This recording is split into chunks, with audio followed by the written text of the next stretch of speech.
Okay, now we're going to talk about gases and pressure. So to begin, we have atmospheric pressure. So this is the pressure that we withstand on the Earth's surface. Okay?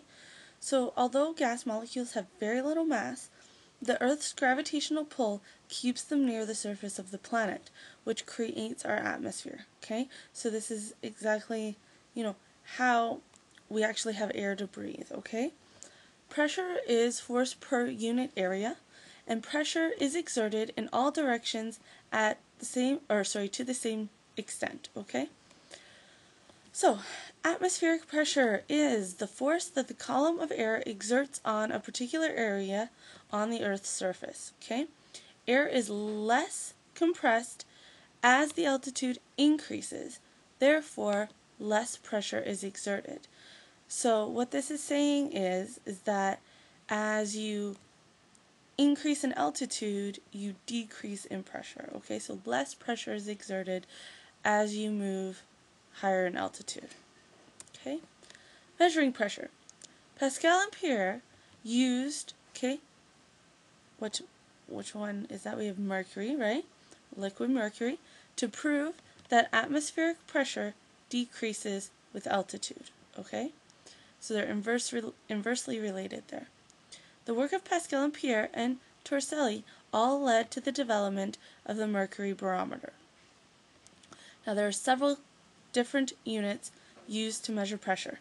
We have millimeters of mercury, which has the abbreviation of mmHg. Okay? We have the Pascal, the kilopascal, the atmosphere, and the bar. Okay? Now, these are all different units, so depending upon where you are, they all have different values, okay? So you will be using the standard unit of kilopascals in gas law calculations, and therefore you must be able to convert millimeters of mercury and atmospheres in order to into kilopascals. So you must memorize the following standard atmospheric pressures, okay? This is that 760 millimeters of mercury is equal to 1 atmosphere, which is equal to 101.325 kilopascals. Another conversion is that 1 bar equals 100 kilopascals. So to convert to all of the other units of pressure to kilopascals, you must set up a ratio. Okay? So, for example here, we have convert 650 millimeters of mercury into kilopascals. Okay?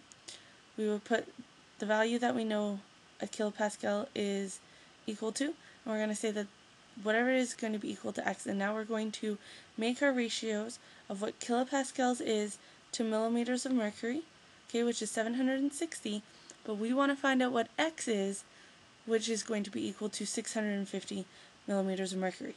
Okay, so how this is set up is you set up two things that are equal. So in our case here we have 101.325 kilopascals is equal to 760 millimeters of mercury, and that same ratio is going to work out exactly what x is, okay? So if you do that calculation quickly, you're going to find out that this is 86.6 repeating kilopascals, okay?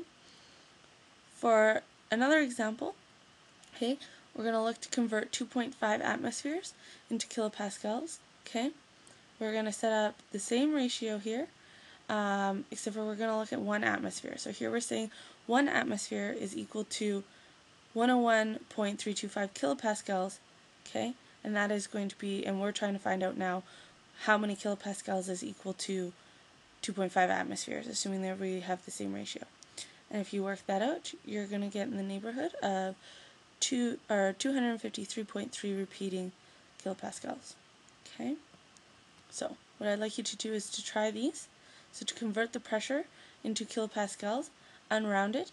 So take your time to do that. In the next video, we're going to have all of the answers for you.